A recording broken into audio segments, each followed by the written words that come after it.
Hello there, Aya. Your PC is built, and I must say this looks absolutely awesome. Look at this, everything synced together and looking awesome in white. Yeah, so you've got your cooler with a customizable central logo, so you can upload GIFs, images to display stats and whatnot. So play around with it. I've installed the necessary software. You've got the two RGB cables that's synced along with all the RGB fans and the RAM, which is all synced together. So to make this work, you just need a couple things. First of all is MSI Center.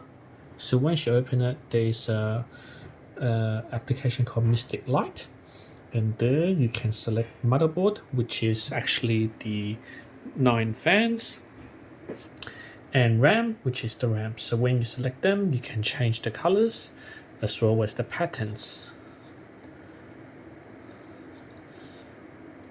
When it comes to the cooler and the fans on the cooler, you use what's called NZXT cam, and from here go to lighting, and you can customize the LCD display and the fan. So you've got other things that you can play around here as well in terms of cooling. So you can, right now I've set it to silent for quiet operation. You can change it to different settings depending on how much performance you want. So a lot of customization options available. Although the fans are connected via a motherboard, potentially they are controllable by a remote.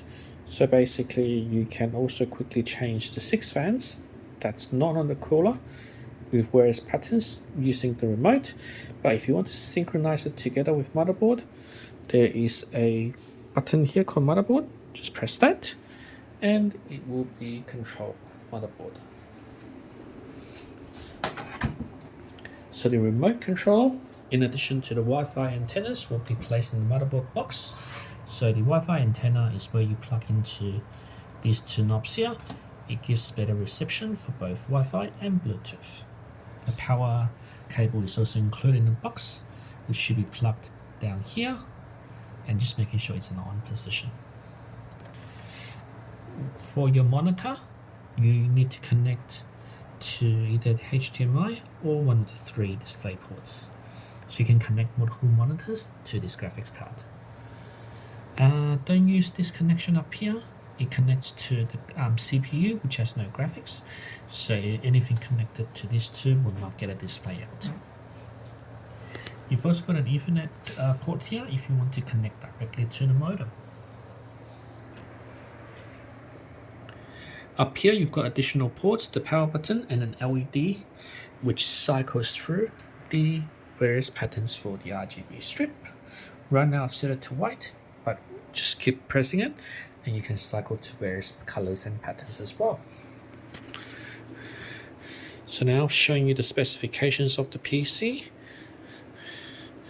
So NVIDIA control panel is installed for the 3070.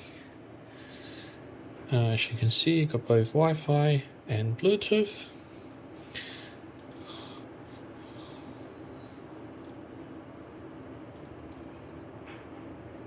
And you've got the 1TB NVMe SSD. And the i9 processor with 16 gigs of RAM, and Windows 10 Pro is installed and updated. So this PC is all ready for you to pick up.